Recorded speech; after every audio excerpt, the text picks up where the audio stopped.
Illustration number 5 का पहला point क्या है? Ramesh started business with cash and cheque. तो उसके अंदर क्योंकि ऑनर है, वो बिजनेस स्टार्ट कर रहा है, तो कैपिटल अकाउंट तो आएगा, उसके साथ एक चेक है तो वो बैंक अकाउंट आएगा, और कैश है तो कैपिटल तो किसी भी फॉर्म में जमा कर सकता है ऑनर। अभी तो केवल दो ही चीज़ें दे रहा है वो, कैश और बैंक। वो तो स्टॉक भी दे सकता है, बिल्डिंग भी दे सकता है, फर्नीचर भी दे सकता है, तो मल्टीपल आ सकता है। जो भी आया है हमारे पास एज असेट वो सब डेबिट हो जाएगा और कैपिटल अकाउंट क्रेडिट हो जाएगा। इसमें कोई दिक्कत ही नहीं है, सबके जो अपने अपने अमाउंट है उनके सामने आ जाएंगे। तो डेबिट और क्रेडिट हमेशा इक्वल होगा।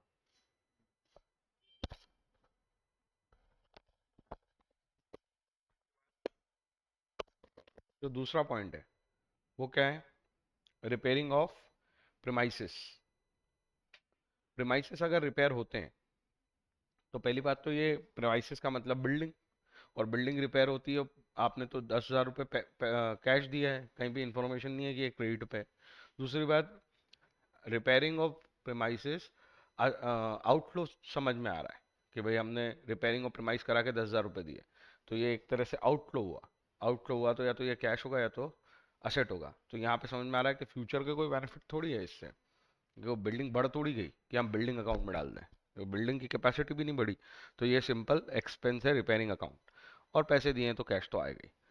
तो कैश जब भी कम होता है हम क्रेडिट कर देते हैं, क्योंकि वो असेट है, उसका नेचर डेबिट है, कम करना है क्रेडिट कर देते हैं। रिपेयरिंग जो है वो एक्सपेंस है, वो डेबिट हो जाएगा। Cash deposited into bank.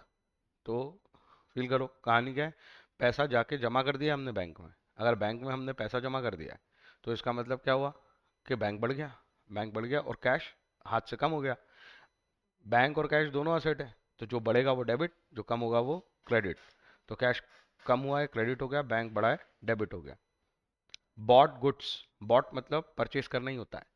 तो बॉट अकाउंट कुछ नहीं होता, परचेज अकाउंट और सेल्स अकाउंट हम सीधे से, हमारा नॉर्मल एक्सपेंस परचेज है, हमारा नॉर्मल रेवेन्यू सेल्स है। तो यहाँ पे एक तो आएगा बॉट गुड्स में परचेज हुआ है, ये समझ में आना चाहिए। और दूसरी बात, यहाँ अजम्पशन लेना पड़ेगा कि ये कैश में हुआ है, क्योंकि यहाँ पे क्लियरिटी नहीं है कि ये क्रेडिट है या कैश है। तो उस केस में हम कैश अकाउंट को यूज़ कर लेंगे।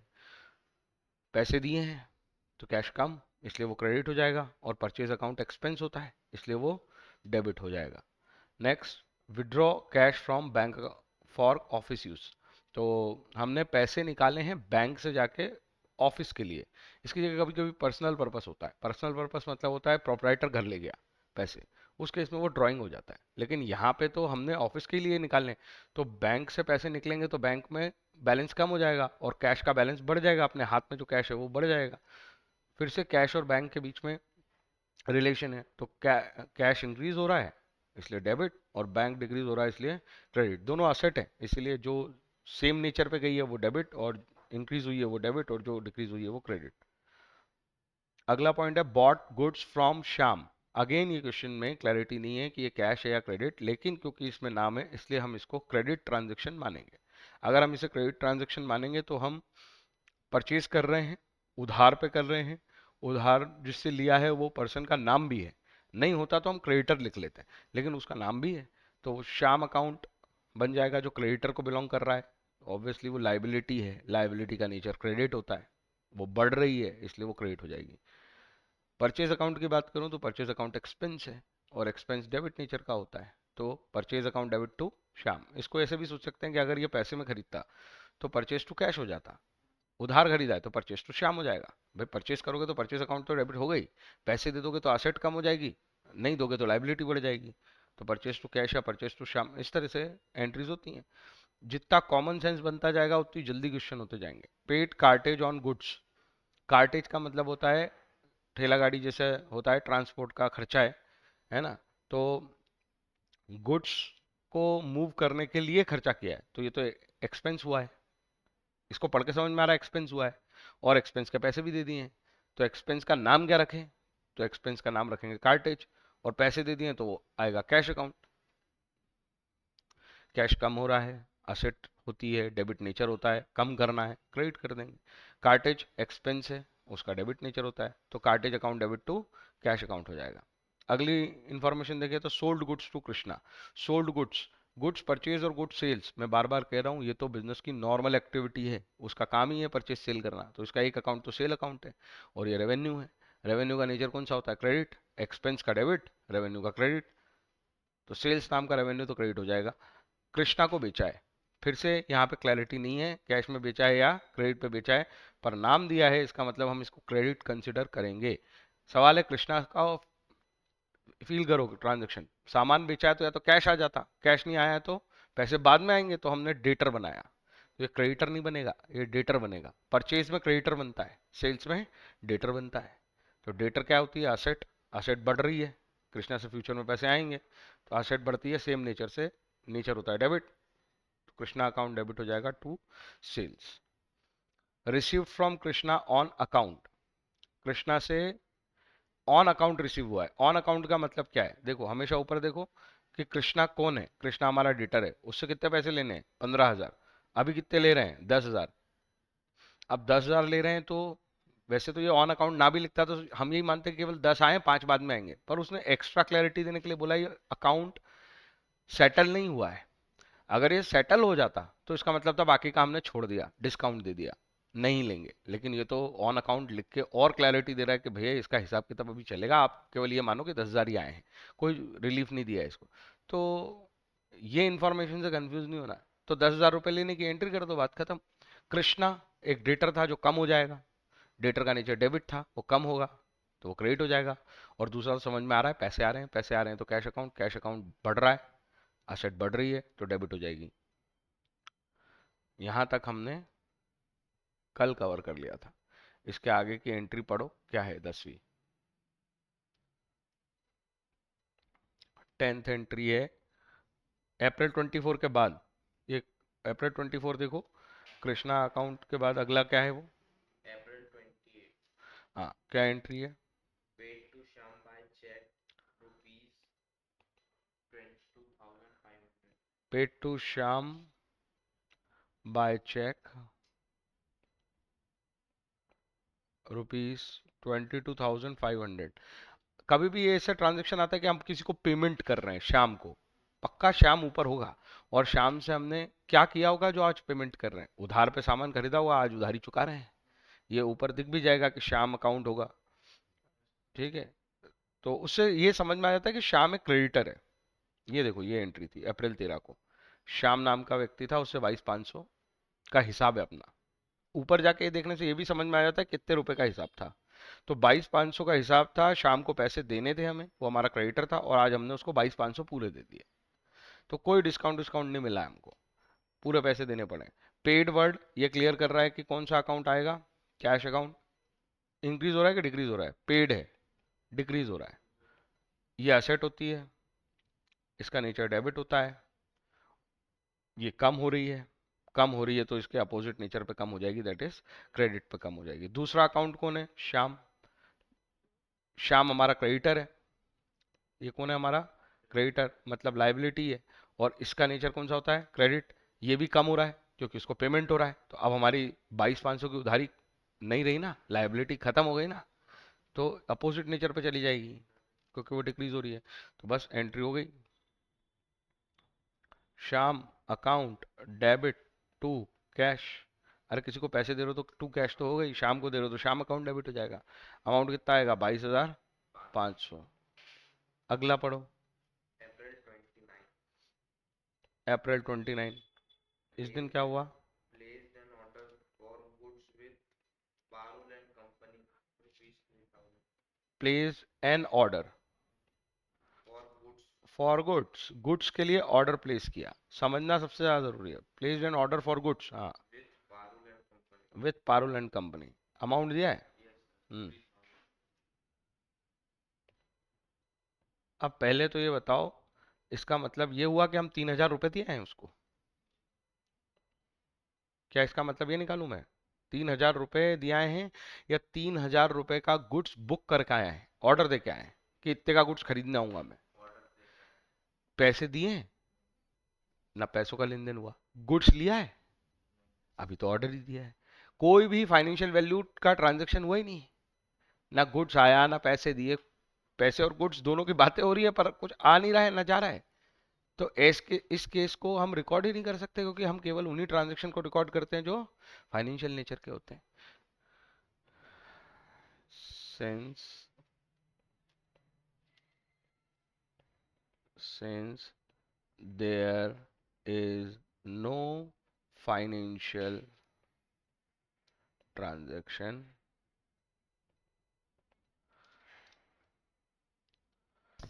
no entry will be made। हम इसको एंटर नहीं करेंगे हमारी बुक्स में, तो no entry will be made in the books या इन जर्नल। जर्नल में कोई एंट्री नहीं होगी, क्योंकि हमने ये बात सीख ली है कि अकाउंटिंग की जो प्रोसेस है उसमें हम सबसे पहले ये आइडेंटिफाई करते हैं कि ये फाइनेंशियल नेचर का ट्रांजैक्शन है या नहीं, ये रिकॉर्ड होने लायक है कि नहीं। हम ऐसी किसी चीज को रिकॉर्ड नहीं करते जो फाइनेंशियल ट्रांजैक्शन नहीं दिखाती, जो फाइनेंस का लेन देन नहीं दिखाती, तो इसमें फाइनेंशियल वैल्यू ही नहीं है। केवल गुड्स खरीद लाते उधार पे तो भी दिखा देते, क्योंकि फाइनेंशियल वैल्यू का लेन देन होता है। कैश दिए आते तो भी दिखा देते, भले ही गुड्स नहीं लाते तो भी दिखा देते। लेकिन यहाँ पे तो दिखाने का सवाल ही नहीं उठता, क्योंकि कोई फाइनेंशियल ट्रांजेक्शन नहीं हुआ। ये एंट्री इंटरेस्टिंग है। आगे चलो।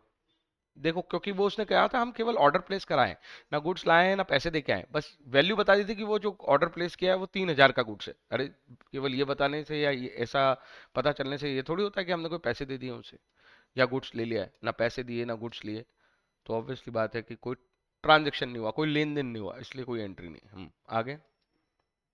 April 30, हम्म cash sales ये तो सबसे एंट्री है, इजी एंट्री। कैश सेल कितने रुपए की? 8,000, ये कैश परचेज कैश सेल, ये तो सबसे इजी ट्रांजेक्शन है। क्या मतलब हुआ इसका? गुड्स दिए, पैसे लिए, हाँ, पैसे आए हैं, तो कैश अकाउंट कैश अकाउंट आएगा, वो वो सेट असेट होता है, उसका नेचर डेबिट होता है, वो इंक्रीज हो रहा है। ये तीन बातें दिमाग में आती है फटाक से।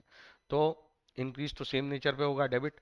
दूसरी बात कौन है? सेल्स अकाउंट है। सेल्स अकाउंट कौन सा है? रेवेन्यू नेचर का है, इसका नेचर क्रेडिट होता है। ये बढ़ रहा है, हाँ ये भी बढ़ रहा है। अरे यार, सेल्स करिए ना तो सेल्स तो बढ़ेगी, तो इसका नेचर कौन सा होता है? क्रेडिट।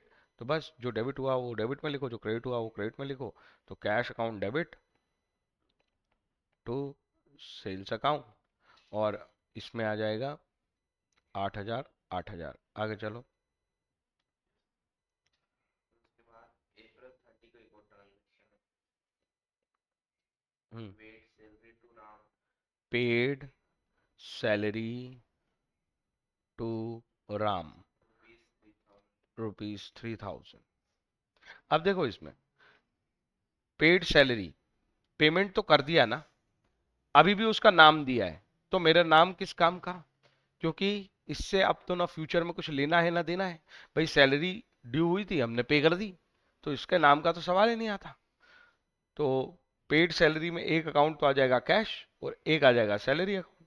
yes sir, फिर इस ट्रांजेक्शन को पढ़ के बताओ।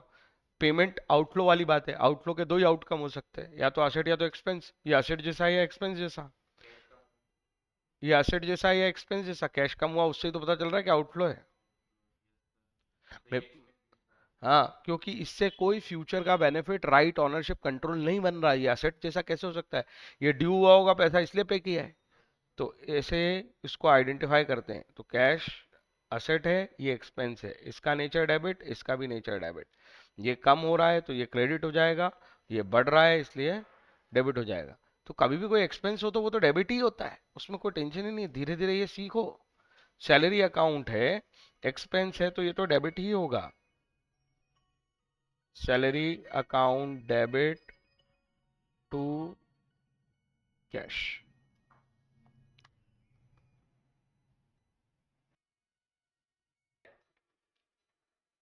along with it, अब देखो कहानी में क्या ट्विस्ट है। अगले पॉइंट में लिखा है रिसीव्ड ऑर्डर। ऑर्डर मिलना तो कोई ट्रांजैक्शन नहीं होता, ऑर्डर तो कोई बोल के चला गया। तो received order from Dev of rupees of ₹1,00,000।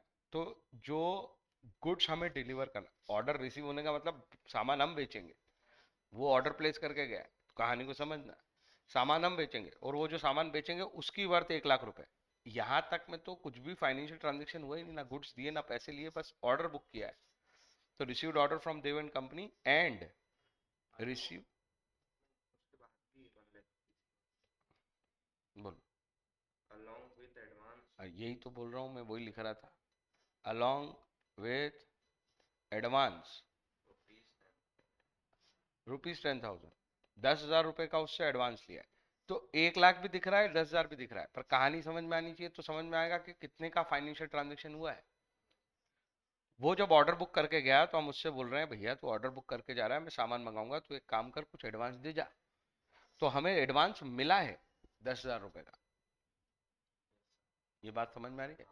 1 lakh रुपए कुछ नहीं मिले, वो केवल सामान 1 लाख रुपए का है जो ऑर्डर मिला है उसका। और अगर क्वेश्चन यहीं खत्म हो जाता, यहीं पे फुल स्टॉप हो गया, तो फिर तो बात ही खत्म हो जाती, क्योंकि हम इसको रिकॉर्ड ही नहीं करते, क्योंकि ना गुड्स दिया था ना पैसे लिए थे, तो फिर रिकॉर्ड करने का सवाल ही नहीं उठता। बात समझ में आ रही है? तो पूरा जब तक समझ ना आए कहानी का स्टोरी क्या है, आप रिकॉर्डिंग नहीं कर सकते हो, क्योंकि वो स्टोरी ही क्लियर करेगी आपको कि असेट है, लायबिलिटी है, इनकम है, एक्सपेंस है। केवल अकाउंट का नाम लिख के तुम सोचो कि डेबिट क्रेडिट कर लोगे, तो वो गलत ही तरीका है और उससे कभी भी कॉन्फिडेंस भी नहीं आएगा। तो यहाँ पे अब ये सब क्लियर है कि मेरे को 10,000 रुपए मिले बस। तो जब भी पैसे मिलेंगे जाएंगे, वो तो कैश अकाउंट ही हैंडल करेगा। कैश अकाउंट कौन से नेचर का होता है, सॉरी कौन सी कैटेगरी का होता है, असेट। उसका नेचर क्या होता है, डेबिट। वो बढ़ रहा है क्योंकि पैसे मिल रहे हैं, बढ़ रहा है तो क्या हो जाएगा, डेबिट। सेम नेचर पे एक चीज क्लियर हो गई कि कैश 10,000 डेबिट होगा। अब क्रेडिट कौन होगा फिर? तो सवाल ये है कि क्रेडिट होने के लिए कौन दिख रहा है तुम्हें? ये प्राणी का नाम लिख के रखना पड़ेगा। ये 10,000 रुपए दे के गया है, देव। अब इसकी कैटेगरी सोचो जरा, इसको सोचो, 10,000 रुपए आज किसी से लिए हैं, ये इनफ्लो जैसा है। अरे यार पैसे आए हैं, ये तो क्लियर इनफ्लो है। अब 10,000 रुपए क्यों आए हैं? दो रीजन हो सकते हैं। मेरा राइट टू रिसीव है, अगर राइट टू रिसीव होगा तो रेवेन्यू बन जाएगा।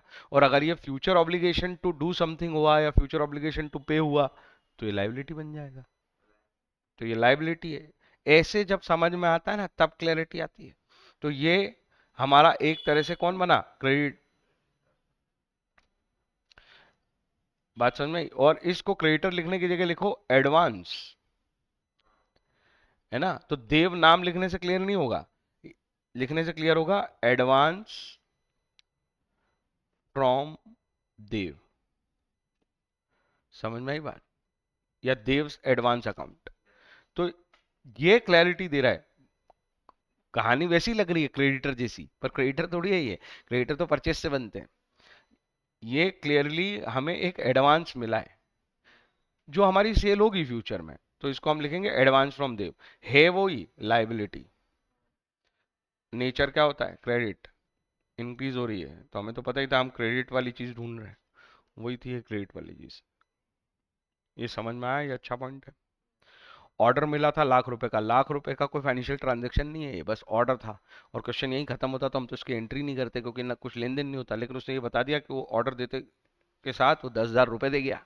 तो इससे ये समझ में आया, कैश आ गया अपने पास 10,000, 10,000 का अगर कैश आ गया तो कैश तो असेट होती है, वो डेबिट हो जाएगी, कैश बढ़ गया। और दूसरे की तरफ देखें तो ये जो पैसे मिले 10,000, ये कोई मेरे राइट के हैं क्या? मैंने कोई गुड्स बेच दिया क्या उसको? भी बेच देता तो राइट बनता, तो सेल्स आ जाती। बस सेल्स अभी थोड़ी है, सेल्स तो बाद में होगी जब मैं गुड्स दूंगा। तो ये पूरा एडवांस है। और एडवांस अगर हमें किसी से रिसीव हुआ है जिसके लिए फ्यूचर में हमारे ऊपर ऑब्लिगेशन टू डू समथिंग है, मैंने उस चार्ट में दो वर्ड लिखा है, ऑब्लिगेशन टू पे और ऑब्लिगेशन टू परफॉर्म। तो यहाँ पे परफॉर्म करना पड़ेगा, हमें गुड्स देना पड़ेगा बाद में। तो ये लाइबिलिटी है मेरी 10,000 रुपए। इसको महसूस करके फील कर लो, महसूस करो इसको। तुम 10,000 रुपए कोई दे के जा रहा है, तुम उसको अभी कुछ दे ही नहीं रहे हो, तो फ्यूचर में देना पड़ेगा ना। तो ये इनफ्लो था। इनफ्लो के एंगल से सोचा था कि 10,000 आए हैं, इनफ्लो सोचा, फिर टेस्ट किया। इनफ्लो में दो ही चीज हो सकती है, लाइबिलिटी या इनकम। ये राइट टू रिसीव नहीं था मेरा, इसलिए इनकम तो बन ही नहीं सकती। और ये समझ में आ रहा था कि इसके लिए ऑब्लिगेशन टू परफॉर्म है अपने ऊपर फ्यूचर में, इसलिए लाइबिलिटी बनी। 14 के बाद अगला देखो, received balance payment from Krishna received balance payment. इसका मतलब क्या हुआ? और वो अमाउंट भी नहीं लिखेगा आप। हाँ, उसको जरूरत ही नहीं, क्योंकि तुम समझ नहीं रहे हो, इसलिए तुम्हें समझ नहीं आ रहा है। कृष्णा से पहले पैसे लिए होंगे, उसकी कोई हिसाब होगी पैसे, हमें पैसे लेने की। वो पैसे कुछ ले लिए हैं, कुछ बचे हैं। तो अब बोल रहे हैं कि अब हमने बैलेंस ले लिया है। बैलेंस का मतलब है जितना बचा था वो भी ले लिया है। बैलेंस पेमेंट लेना, रिसीव्ड वर्ड ये दिखा रहा है कि कैश तो आया है। कैश अकाउंट ये असेट होती है, असेट का नेचर डेबिट होता है, ये बढ़ रही है इसलिए ये डेबिट होगी। ये मैं कितनी तेज और कितनी क्लैरिटी सोच रहा हूँ, तुम इसी में गोलमोल करते रहते हो। दूसरा नाम कौन सा आएगा? कृष्णा। पैसे ले रहे हो और बैलेंस अमाउंट लेना, ये पक्का डेटर होगा। इसकी एक पूरी स्टोरी थी 15,000 वाली, ये रही। हाँ, ऊपर क्वेश्चन में मिलेगी कि कृष्णा 15,000 रुपए का कुछ सामान लेके गया था, फिर वो 10,000 रुपए देके गया था, ऑन अकाउंट दिए थे, बाकी के पैसे बाकी थे 5,000 रुपए, वही आएंगे। तो बैलेंस क्या है उसका? 5,000। तो 5,000 रुपए आ रहे हैं। कृष्णा कौन था? अपना डेटर। डेटर मतलब असेट, असेट मतलब उसका नेचर कौन सा था? डेबिट। वो कम हो रहा है क्योंकि उसके पैसे आ जाएंगे, तो ये अपोजिट नेचर पे चला जाएगा। पैसे आए, cash account debit to Krishna. 5,000, 5,000। ये एक तरीका होता है पेमेंट लेने का, बताने का कि भैया बैलेंस आ गया। तो ढूंढो ऊपर जाके कितने का हिसाब था, उसमें से कितने ऑलरेडी आ चुके थे, अब बैलेंस आ रहा है। ये समझ में आया? और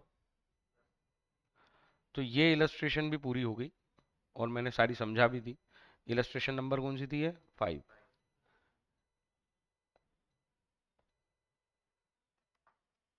और अभी भी मैं यही बोलूंगा, प्रैक्टिस किस चीज की? इन्फॉर्म। देखो, कुछ नाम कैसे हैं, जैसे लिखा है इंटरेस्ट या कमीशन या ब्रोकरेज। अगर इंटरेस्ट अकेला लिखा है तो हम ये कैसे आइडेंटिफाई करें कि ये इनकम है कि एक्सपेंस है? क्या ये केवल इनकम ही, क्या ये एक्सपेंस हो सकता है इंटरेस्ट? क्या ये इनकम हो सकता है? दोनों हो सकते हैं। हम पैसे जमा करेंगे तो ब्याज मिलेगा, हमने उधार लिया है तो हम ब्याज देंगे। तो इंटरेस्ट पे भी करते हैं, रिसीव भी करते हैं। तो या तो ये इंटरेस्ट रिसीव्ड ऐसा लिखा हो, या इंटरेस्ट पेड ऐसा लिखा हो। तो जब इतनी क्लैरिटी दे दी उसने कि ये रिसीव्ड है या ये पेड है, फिर तो ये बता सकते हो ना कि ये इनकम है, क्योंकि ये इंटरेस्ट मिलने की बात हो रही है। और इंटरेस्ट पेड है मतलब एक्सपेंस है। क्या ये बात समझ में आई कि नहीं आई? हम इंटरेस्ट वर्ड से एकदम क्लैरिटी पे नहीं आ रहे थे, लेकिन अगर उसके पीछे ये जुड़ गया कि ये इंटरेस्ट रिसीव्ड है या इंटरेस्ट पेड है, फिर तो ये क्लैरिटी से बोल सकते हैं ना। अरे ऐसा रेंट भी हो सकता है, केवल रेंट नाम है, हमको क्या पता, एक्सपेंस ही मान लेते हैं उसको, फिर मान लेते हैं ना। तो अजम्पशन क्या लेंगे? अगर इंटरेस्ट अकेला लिखा है तो अजम्पशन क्या लेंगे? एक्सपेंस। अजम्पशन ये है। लेकिन अगर क्लैरिटी से वर्ड लिखा है कि इंटरेस्ट पेड है, फिर अजम्पशन की जरूरत नहीं है। या इंटरेस्ट रिसीव्ड है, फिर अजम्पशन की जरूरत नहीं है। अकेला रेंट लिखा है तो हमें परेशानी है, अजम्पशन लेना पड़ेगा। अकेला कमीशन लिखा है, तो कोई भी चीजें इनमें से लिखी है तो बिजनेस के लिए ये सब अजम्पशन तो बेसिस पे क्या है, ये सब एक्सपेंस है। लेकिन अगर उसके पीछे वर्ड लिखा हुआ है तो फिर अजम्पशन लेने की जरूरत नहीं है। चाहे वो रेंट हो, चाहे वो कमीशन हो, चाहे वो ब्रोकरेज हो, चाहे वो डिस्काउंट हो। लेकिन अगर उसके पीछे रिसीव्ड रिसीव्ड रिसीव्ड लिखा है तो हमें समझना चाहिए कि भैया कमीशन हमें मिला होगा। मिलेगा तो तब ना जब इनकम होगी, जब रेवेन्यू होगा। फिर एक्सपेंस थोड़ी हो जाएगा। कुछ समझ में आई बात? नहीं आई? पूछो। अरे किस, ये सब नाम है भाई, अकेला वर्ड लिखा है कमीशन। अब तू बता, इसको एक्सपेंस बोलेगा कि इनकम? हाँ। अच्छा, कमीशन इनकम ही होती है। तेरा बिजनेस है, तूने एक सेलिंग एजेंट लगाया तेरे लिए कि तू मेरा एजेंट है, जा मेरा सामान बेच। वो तुमसे क्या लेगा? तो वो तुम्हारी इनकम हो गई। कुछ भी कैसे कैसे सोचते हो कि कमीशन तो इनकम ही होती है? बिजनेस हो तुम, तुमको इनकम भी हो सकती है कमीशन नाम की, और एक्सपेंस भी हो सकता है तुम्हारा। ऐसे ही ब्रोकरेज है, ऐसे ही रेंट है। ये जो नाम आते हैं, जब जब हमें ही आइडेंटिटी, केवल नाम दिया है, तुम आइडेंटिफाई कर लोगे इनकम है कि एक्सपेंस है? तो क्या करना पड़ेगा, अजम्पशन लेना पड़ेगा। ना इसके पीछे पेड लिखा, ना इसके पीछे रिसीव्ड लिखा, तो भैया जो एक में अजम्पशन दिला रहा हूं मैं, तो इतना इजी बोल रहा हूं कि हर किसी में सेम ही अजम्पशन है, हर किसी के लिए अलग अलग थोड़ी बनाया मैंने। मैंने कहा अगर ये अकेले नाम लिखे हैं और इन्फॉर्मेशन पढ़ के समझ ही नहीं आ रहा कि यार ये आउटफ्लो वाली बातें हैं या इनफ्लो वाली बातें हैं, तो उस केस में तुम क्या करोगे, इनको हमेशा एक्सपेंस मानोगे।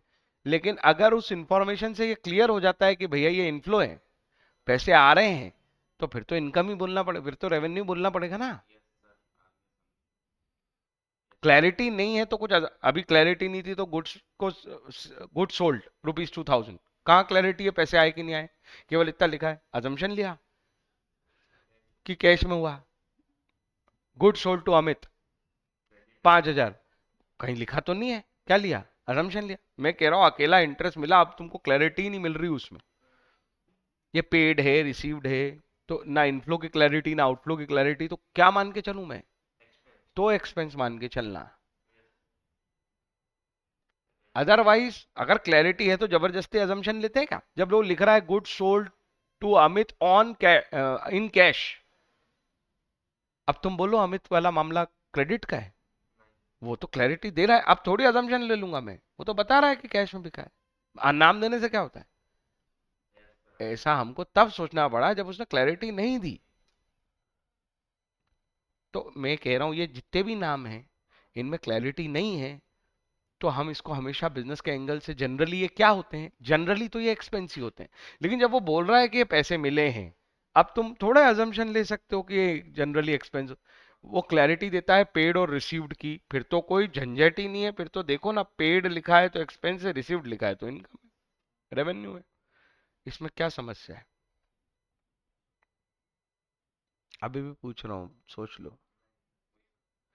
अजम्पशन की जरूरत जीवन में हमेशा तब पड़ेगी जब क्लैरिटी नहीं है, क्लैरिटी होने के बाद अजम्पशन नहीं लगाना है ना। आगे चलो, अब मैं जो क्वेश्चन डिस्कस करना चाह रहा हूं वो ये है, यहाँ पे उसी में से एक आइटम लिखा है, क्या लिखा है, कमीशन रिसीव्ड 2700। पहला मेरा सवाल क्लैरिटी है कि अजम्पशन की जरूरत है, दोनों में से क्या है, कमीशन रिसीव्ड 2700,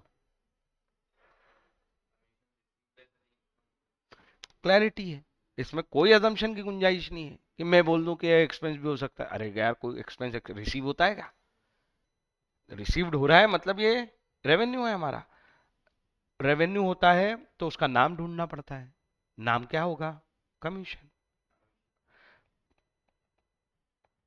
और ये रेवेन्यू है, रेवेन्यू का नेचर क्रेडिट होता है, रेवेन्यू बढ़ रहा है क्योंकि हमें कमीशन मिल रहा है, तो ये तो क्रेडिट बढ़ जाएगा, मतलब बढ़ेगा तो सेम नेचर पे चला जाएगा क्रेडिट। दूसरा अकाउंट तो ये रिसीव्ड वर्ड से आ गया, पैसा मिला, अरे हाँ या ना, रिसीव्ड वर्ड देखते से पता चला पैसा मिला, पैसा मिला, असेट, डेबिट, कैश बढ़ रहा है, तो एंट्री हो गई, क्या एंट्री होगी, cash account debit to commission account, नहीं आया समझ। दूसरे में देखे उलझते हो कि नहीं, सिंपल है ये, परचेज ₹7,000,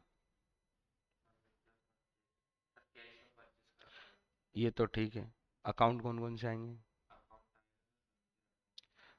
परचेज अकाउंट तो नहीं आएगा, क्यों नहीं आएगा, हाँ, क्योंकि वो बेचने के लिए खरीदते हैं और इसको हमें असेट बनानी है, इसको हमारे बुक्स में इसी नाम से रखेंगे हम, वो तो बिक जाएगा, तो इसलिए उसको परचेज लिखते हैं।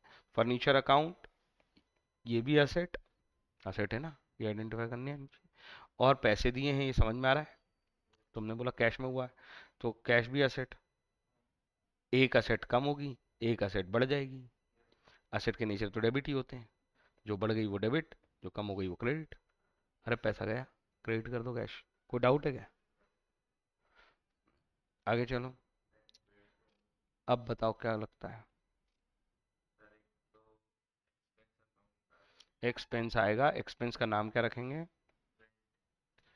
रेंट अकाउंट डेबिट, ठीक है, हाँ, तो रेंट अकाउंट। और ये एक्सपेंस है, एक्सपेंस का नेचर डेबिट है, डेबिट बढ़ रहा है, तो क्या आएगा? डेबिट। अरे यार, सेम नेचर, हाँ। और कौन सा नाम आएगा? इसे महसूस करोगे तो समझ में आ जाएगा नाम। हाँ, अमित अकाउंट आएगा, बहुत बढ़िया, देखा, मैंने कहा तुमने महसूस ही नहीं किया। पेड अकाउंट, वाह, ये भी लिखा है तुमने कभी? पेड वर्ड से तुमको पेड वेड सब समझ में आ रहा है, ये नहीं समझ में आ रहा पैसे दे के आए हो? हैं? पेड वर्ड से कितनी बार सिखा, अभी ये रिसीव्ड वर्ड से कैश कैसे पकड़ा था? कैश लिखा था क्या? तो रिसीव्ड वर्ड से क्या मतलब था? क्या? अब तो फिर ये पेड वर्ड से समझ नहीं आता कि गया है कैश, पैसे आने जाने से। मैं इसलिए कह रहा हूँ, इसको तुम केवल ट्रांसलेट कर लेते हो, मीनिंग नहीं समझते हो। मीनिंग और ट्रांसलेशन में बहुत अंतर होता है। ट्रांसलेशन का मतलब होता है इंग्लिश का हिंदी कर लिया, और मीनिंग का मतलब होता है कि वो लाइन क्या समझा रही है वो समझ लिया। पैसे दिए हैं अमित को, अमित का नाम आएगा क्या?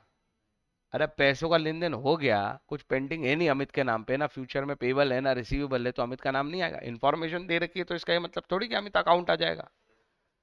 ये तो मैंने कल गुड सोल्ड के केस में भी कितनी बार एग्जांपल देख लिया ये। यही बार बार दिमाग को सिखाने की चीजें। कैश अकाउंट क्या है? असेट। नेचर क्या है? डेबिट। पेड, पैसे जा रहे हैं, कम हो रही है, क्या होगी? दिमाग को सिस्टमेटिक करो, बार बार कह रहा हूँ, वो आदत से बनता है, रोज सोचेंगे ऐसे सिस्टमेटिक सिस्टमेटिक, तो वो होता जाएगा धीरे धीरे, एक दिन में नहीं होता, किसी का नहीं होता, तुम्हारा भी नहीं होगा। लेकिन बार बार उस लाइन को खींचो कि नहीं मेरे को सिस्टमेटिक ही सोचना है, तो फिर स्पीड और एक्यूरेसी दोनों आ जाएगी एक साथ। ये तीनों एंट्री में कोई समस्या? क्या लिखना है? अ, लिखना नहीं, खुद का दिमाग लगाना है, लेक्चर देखना है, लिखोगे तो फिर दिमाग, है ना?